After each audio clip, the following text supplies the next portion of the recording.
Buenas tardes. El tema que vamos a presentar a lo largo de estas slides es el siguiente.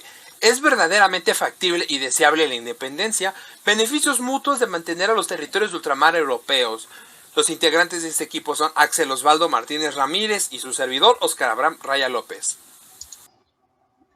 De acuerdo con la Unión Europea, los territorios de ultramar son los países y regiones que no son independientes y están vinculados a un Estado europeo, ya sea miembro o no de la respectiva organización. Estos territorios marítimos, sin duda alguna, son bastante interesantes debido a que son los últimos vestigios en el mundo contemporáneo de los antiguos imperios europeos que colapsaron ya hace varios años.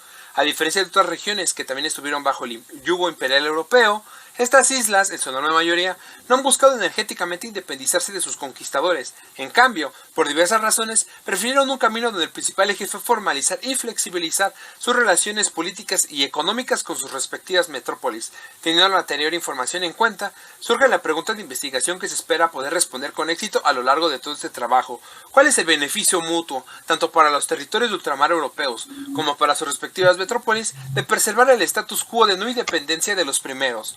Debido a la enorme cantidad de territorios de ultramar europeos, resulta extremadamente complicado analizarlos de forma satisfactoria a todos en una sola investigación académica, por lo que el enfoque del presente trabajo estará en Reino Unido, Dinamarca y sus respectivos territorios de ultramar, los 14 británicos y 2 daneses. Reino Unido tiene 14 territorios de ultramar distribuidos en 5 regiones: el Mar Mediterráneo, el Mar Caribe, el Océano Atlántico Sur, el Océano Pacífico Sur y el Océano Índico. Estos territorios se diferencian mucho de otro tipo de jurisdicciones que tiene el Reino Unido, que son las dependencias de la corona, en el sentido de que las dependencias nunca fueron lugares en donde llegó Reino Unido a implantar su soberanía, sino que se dio de manera más natural porque las dependencias eran territorios tributarios a Inglaterra en la Edad Media. Hay bastantes tensiones contemporáneas. La primera de ellas tiene que ver con la relación constitucional, porque es la oficina del exterior la que conecta a Londres con los territorios, y obviamente los territorios consideran que esto es incorrecto, ya que ellos no son como tal del exterior, son parte de la familia británica. La segunda tensión tiene que ver con el tema del lavado de dinero y la evasión de impuestos, ya que muchos territorios, o la mayoría, son poblaciones pequeñas, algunos son con poblaciones bastante ancianas y son economías poco diversificadas. Es decir, estos territorios dependen casi nada más del turismo y del lavado de dinero. Y obviamente a Reino Unido le molesta esto último porque se presta que terroristas o organizaciones criminales utilicen a los territorios para financiar acciones indebidas. Y las otras tres tensiones tienen que ver con el presupuesto, ya que muchos de estos territorios dependen enormemente de lo que manda directamente el Reino Unido, precisamente porque son economías poco diversificadas. Y el Brexit y la pandemia actual son otras tensiones, porque los territorios consideran que se tomaron muchas decisiones sin tomarlas en cuenta, y obviamente esas decisiones que se tomaron solo en Londres tendrán o ya tienen repercusiones en los territorios. Hay bastantes beneficios de que los territorios no se independicen. Para empezar, les sería simplemente imposible a estos siquiera igualar o asemejar un sistema de defensa y de seguridad como el que tienen gracias a las metrópolis europeas. Segundo, la mayoría, si no es que todos estos territorios, gozan de un tremendo desarrollo y prosperidad que envidian sus vecinos independientes. Tan solo por poner un ejemplo, las Islas Vírgenes Británicas y las Islas Caimanes tienen mucha población inmigrante de sus vecinos independientes caribeños, porque obviamente tienen menos prosperidad y desarrollo que el que ellos tienen. Además, los territorios gozan de una tremenda impunidad bastante beneficiosa, ya que aunque Reino Unido técnicamente puede imponer orden, y lo ha hecho en algunas muy contadas ocasiones, por lo general no lo hace, porque Reino Unido respeta mucho la autonomía del gobierno local. Y además muchos de estos territorios gozan de un alto apoyo financiero para pagar muchas de sus deudas o simplemente para pagar reconstrucciones de accidentes o de fenómenos naturales. Por parte del Reino Unido también tienen muchos beneficios, sobre todo en que son lugares estratégicos. Muchos de ellos, por ejemplo, están cerca de zonas de conflicto como el Medio Oriente, u otros funcionan para mandar ayuda humanitaria, como sería hacia África. Además, Estos territorios enarbolan un sentimiento colectivo de nostalgia hacia los años gloriosos del imperio. Los británicos son muy nostálgicos en este sentido, añoran y extrañan los años en que ellos controlaban una tercera parte del mundo. Estos territorios son un pequeño tesoro para recordar esos años de gloria.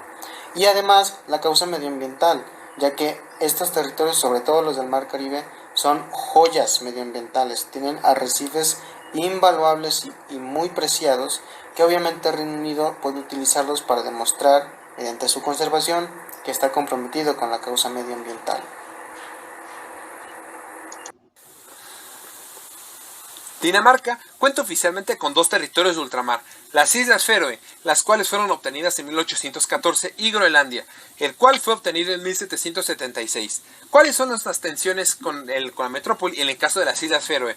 En 1946, el Logting, el Parlamento de las Islas Feroe, organizó un referéndum histórico donde se decidiría si se buscaría la independencia o no. El resultado fue una pequeña mayoría a favor de la separación. Tras unas elecciones que formaron un nuevo Logting, este último empezó las negociaciones con el gobierno danés para tratar de llegar a un acuerdo sobre la independencia, consiguiendo así la Ley de Autonomía de 1948. Después de lo anterior, nada relevante pasó por mucho tiempo hasta la llegada de 2005. En ese año, Dinamarca y las Islas Feroe negociaron exitosamente un nuevo acuerdo, el Tratado de Fámjin, que abarca dos puntos centrales: el establecimiento de gobernarse a sí mismos plenamente y tener un poco de libertad para manejar sus relaciones internacionales. Ahora, pasando a Groenlandia, ¿cuáles han sido sus tensiones con la metrópoli? Tras el final de la Segunda Guerra Mundial, el territorio groenlandés empezó a exigir más libertades a Dinamarca, puesto que el gobierno danés aún lo controlaba de forma muy rígida. Gracias a esos esfuerzos, el Estatuto Interno de Groenlandia fue modificado por el Estatuto de Autonomía, el cual entró en vigor el 1 de mayo de 1979. Con la llegada del siglo XXI, la población groenlandesa empezó a exigir mayor independencia de Dinamarca, lo cual se culminó en 2009. Tras largas negociaciones con Dinamarca, Groenlandia obtuvo la aprobación de la Ley sobre el Autogobierno de Groenlandia, el cual le dio a este territorio una fuerte y previa concesión para poder firmar tratados comerciales sin la necesidad de avisar a Dinamarca. ¿Qué beneficios obtienen las Islas Feroe y Groenlandia de su no independencia? Básicamente dos: subsidios, que incluyen apoyos económicos, y defensa ante posibles actores extranjeros amenazantes, puesto que tanto como Groenlandia como las Islas Feroe no cuentan con un sistema de defensa efectivo propio. Estos dos beneficios principales son los que les impiden hasta cierto punto a las Islas Feroe y Groenlandia poder conseguir su independencia. El caso feroés específicamente tiene dos obstáculos que superar para obtener la independencia sin morir en el intento: consagrar un sistema de defensa y aumentar el tamaño de su población. Gracias a los esfuerzos del gobierno feroés que empezaron en 1998, los subsidios y apoyos económicos daneses ya no representan una gran cantidad del presupuesto de las Islas Feroe. En el slide presente tenemos una tabla que muestra de forma más ilustrativa estos esfuerzos de las Islas Feroe para reducir su dependencia hacia Dinamarca. Pasando a Groenlandia, esta también debe de superar los mismos dos obstáculos que las Islas Feroe y uno extra, el cual es aumentar el tamaño de su economía para no depender tanto de Dinamarca. Por ejemplo, si Groenlandia se independizara de la noche a la mañana, hipotéticamente, dejando atrás así los apoyos económicos daneses, este territorio pasaría automáticamente a ser el segundo país más pobre de toda Europa.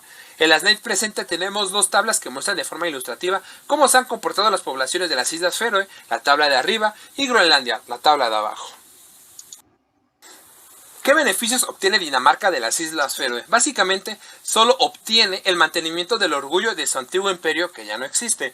En este caso, no hay ganancias económicas u potenciales. El alto valor que obtiene Dinamarca es más bien uno simbólico que práctico o físico. Ahora, pasando a Groenlandia, ¿qué beneficios obtiene Dinamarca de este? Son tres básicamente. Primero, un control sobre las nuevas rutas comerciales del futuro que han surgido a raíz del calentamiento global. Tenemos un mapa que muestra estas nuevas rutas comerciales y es el que se encuentra en la parte de arriba de este slide. El segundo beneficio que obtiene es un territorio con un increíble valor geoestratégico gracias a su cercanía a Canadá, Estados Unidos, Europa y Rusia. El mapa que muestra esta cercanía a estos actores clave anteriormente mencionados es el que se encuentra en la parte inferior de esta slide. Y tercero, pero no menos importante, es un acceso a unos recursos naturales clave para la construcción de electrónicos importantes para la 4 y 5G. En conclusión, la independencia suena bastante tentadora, pero hay bastantes cosas que pensar antes de querer enarbolarla. Para empezar, los territorios perderían bastante, sobre todo en seguridad y en defensa. como ya se dijo, simplemente les es imposible llegar a igualar lo que hoy tienen en esa materia. Además, gozan de muchos subsidios y ayuda económica sin las cuales les sería extremadamente difícil recuperarse de crisis financieras o de fenómenos naturales. Por si fuera poco, tienen mucha impunidad. A pesar de que no deben de hacer esto, hacen cosas que las metrópolis no les corrigen y que francamente no parece que quieran corregirles, puesto que prefieren respetar, para no empeorar las cosas, su autonomía local.